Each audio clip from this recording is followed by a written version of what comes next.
sa pangalan po ng Panginoon Hesus Kristo, sa mapagpalang hapon sa bawat isa. Andito po tayo sa ikalawang bahagi ng pagtatalakay ng sitas o mensaheng itinakda ng Espiritu na dapat natin basahin at bigyan ng buhay. Ngayon dako tayo dito sa ikalawang tema. Sabi sa pangalawang sulat ni San Pablo sa mga kay Timoteo, sa Kapitulo 4, versikulo 1 hanggang 7. Ito po ay sulat. Kumbaga, hindi sila direktang nag-uusap ngayon face to face, hindi po. Habang si San Pablo nakapiit, may pangaw ang kanyang kamay, ganoon, magkasama yung paa, tapos naangklahan ng kahoy na may kadina pa sa kamay at paa. Nagsasalita siya, meron siyang sekretaryo. Sino ba yung sekretaryo yan? Si Tercio, tagahatid ng balita o sulat. Ngayon, may sulat doon kay Timoteo.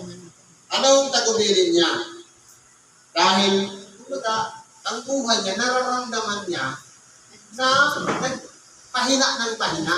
Sabi niya, ipinagbibilin ko sa iyo sa paningin ng Diyos at ni Kristo Jesus na siyang huhukom sa mga buhay at sa mga patay sa pamamagitan ng kanyang pagpapakita at sa kanyang kaharian.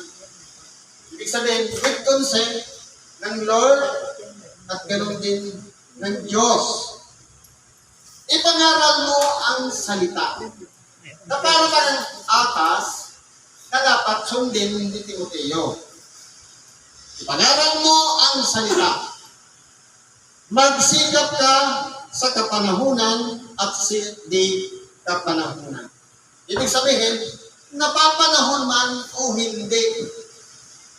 Ang pangangaral kasi ng Ebanghelyo, pwedeng nasa within the program or out of program.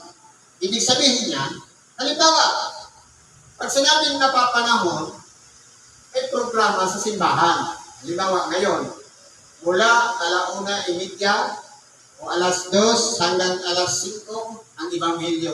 Yan yung tinatawag ng napapanahon. Ang hindi napapanahon, halimbawa, pag uwi mo sa tahanan, may na-encounter ka. Kumbaga, di ba, obsess, o kaya stress, o ano pa man na may mga SS, na nangangailangan ng Ebanghelyo, yun yung isishare mo yung Ebanghelyo kahit hindi siya napapanahon. Ibabahagi mo yung Ebanghelyo. Ano pa po? Sumawata ka. Pag may nakikita mali ng ginagawa ang ating kapwa, kinakailangan natin warningan.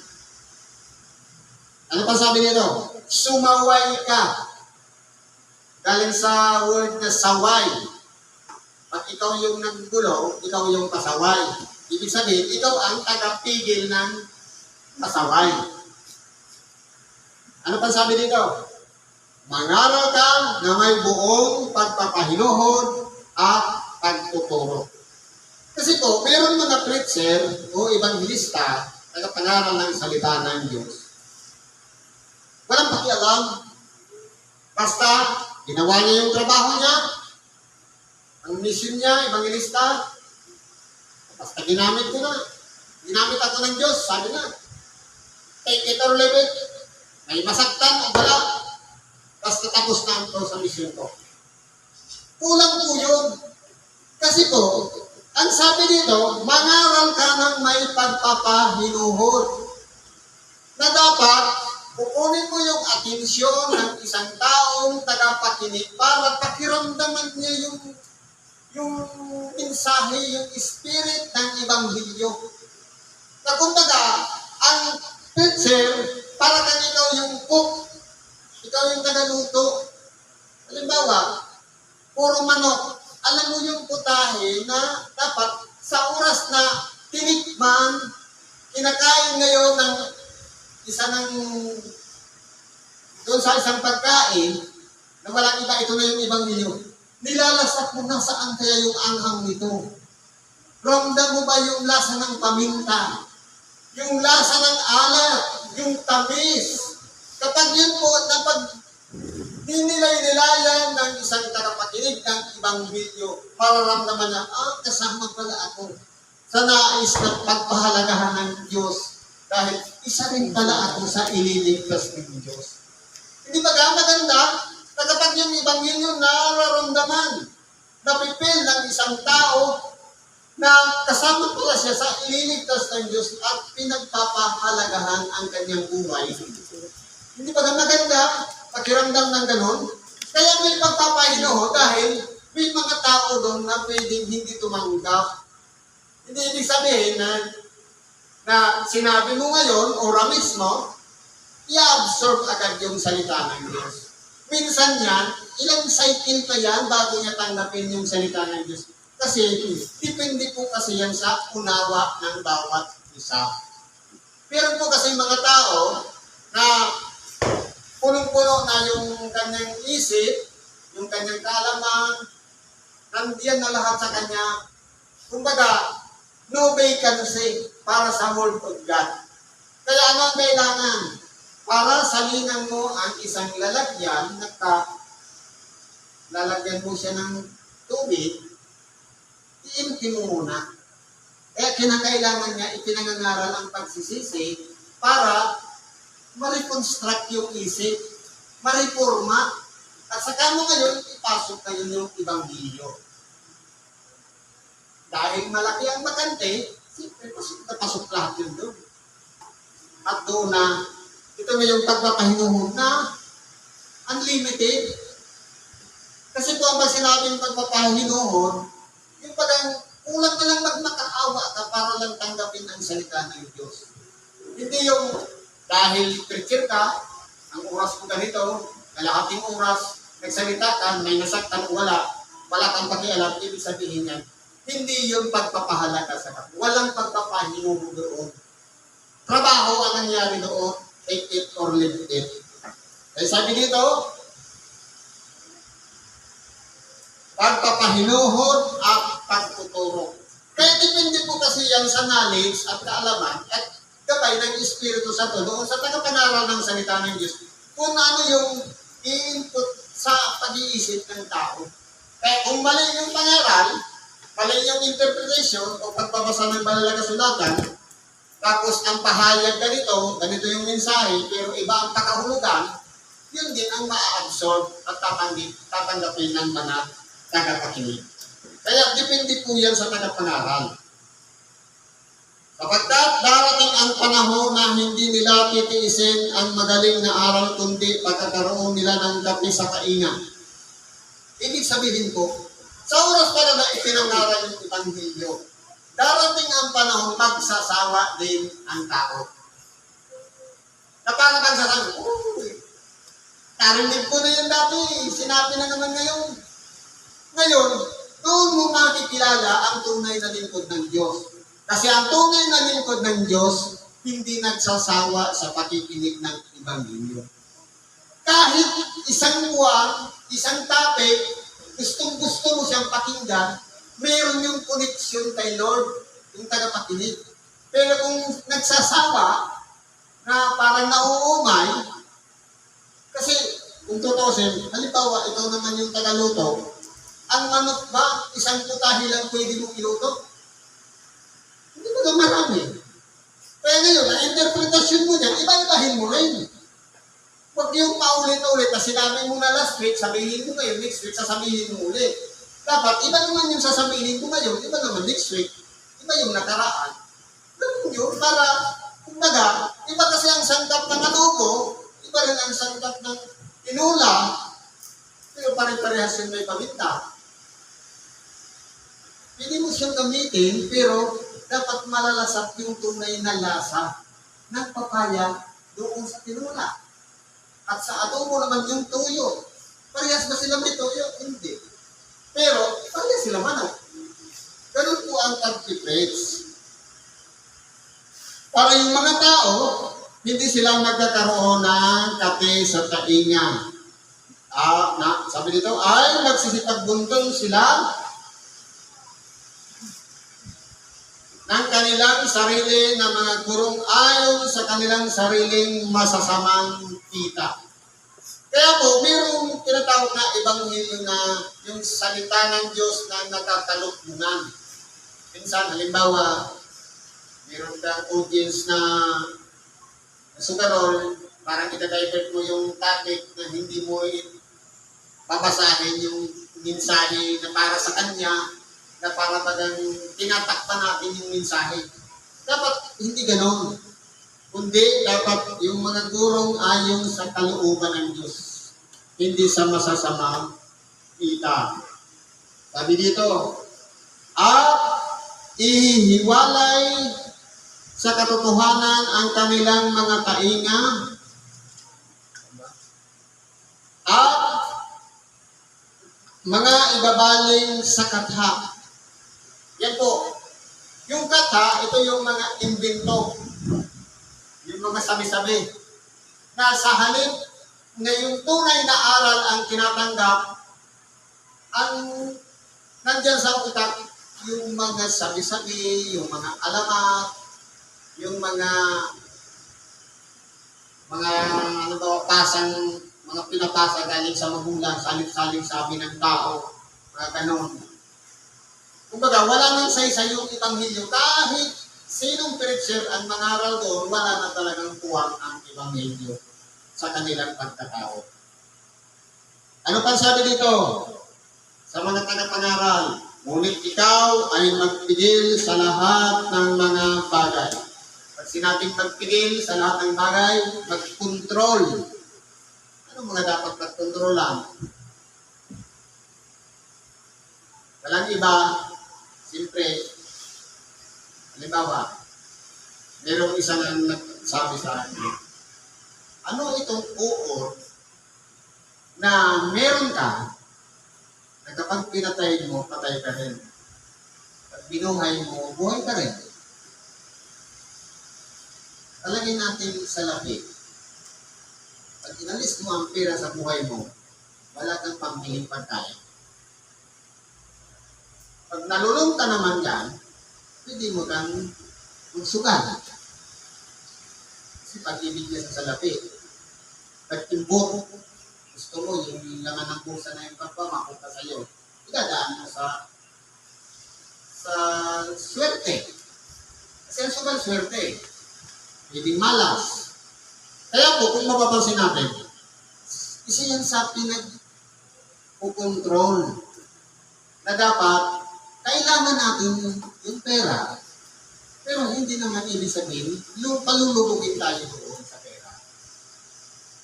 Sabi dito, ikaw ay magpigil sa lahat ng mga bagay, magtiis ka ng kahirapan. Sabihin pala, pag ikaw pala preacher, kailangan mo magtiis.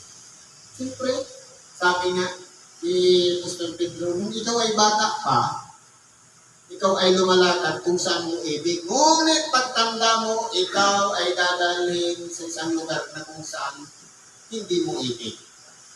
Ibig sabihin, nasusunod natin yung will ni Lord. Gumagawa tayo, may mission tayo, kung saan tayo dalhin, ang kailangan lang doon, masunod yung kalooban ng Diyos. Yun yung pagtitiis ng kahirapan. Gawin mo ang gawa ng evangelista, ganapin mo ang iyong ministeryo.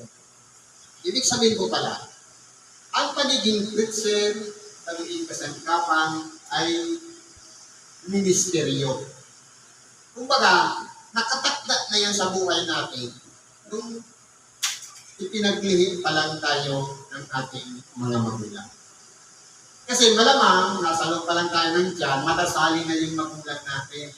At nakita ng Diyos na itong anak nito sa tiyan, gagawin ko kayang lingkod.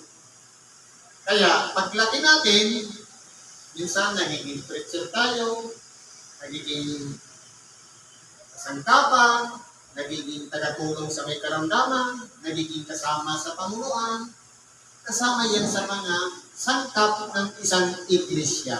Kapalag tayo kung kabilang tayo doon.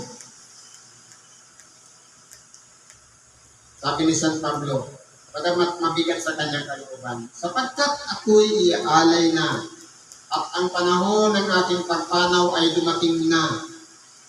Nagipagbaka ako ng mabuting pakikipagbaka, natapos ko na ang aking takbo, iningatan ko ang pananampalataya.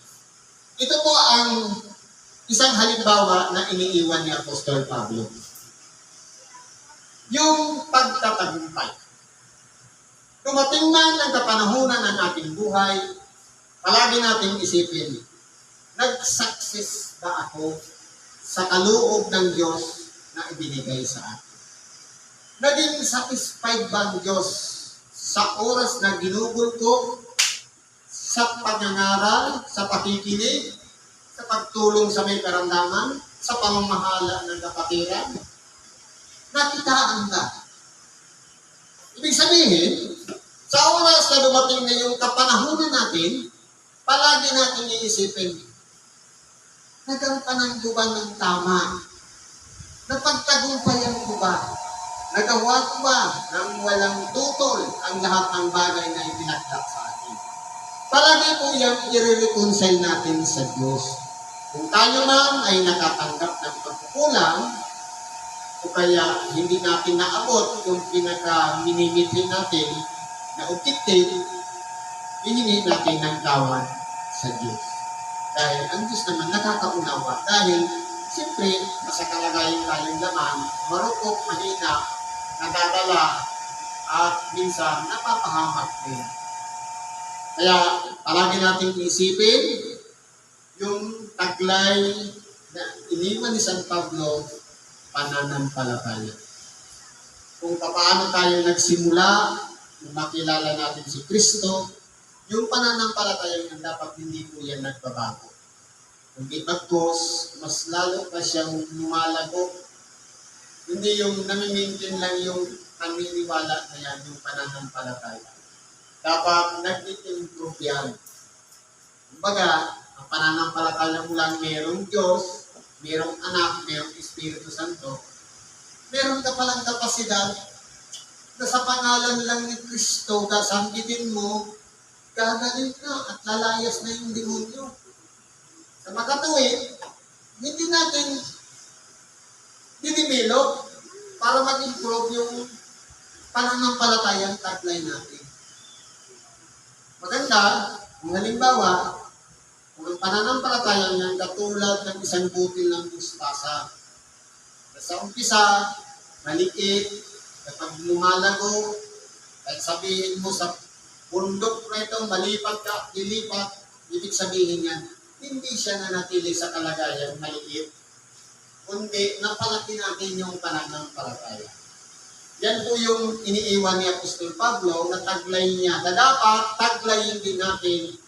Dahil inihabilin niya kay Timoteo, kasama po tayo sa inahabilinan niya na walang iba. Yung pananampalataya niya, ingatan natin.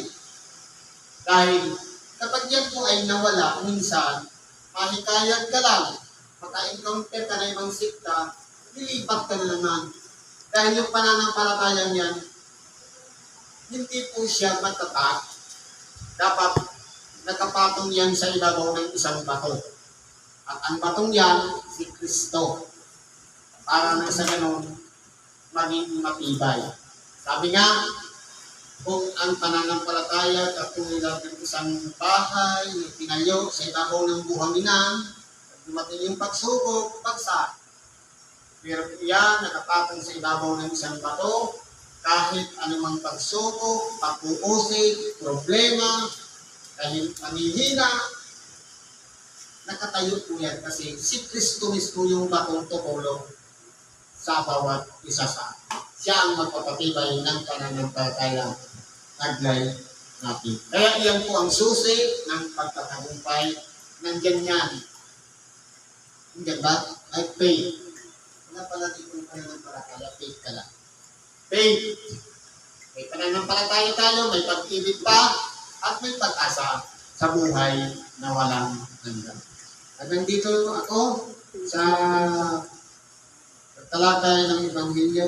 Salamat sa Diyos at pagkatiwala natin sa Kanya lahat ng ating mga kahilingan, karaingan. Sa ngalan ni Kristo Jesus, salamat at mapagpalang nga po sa bawat isa.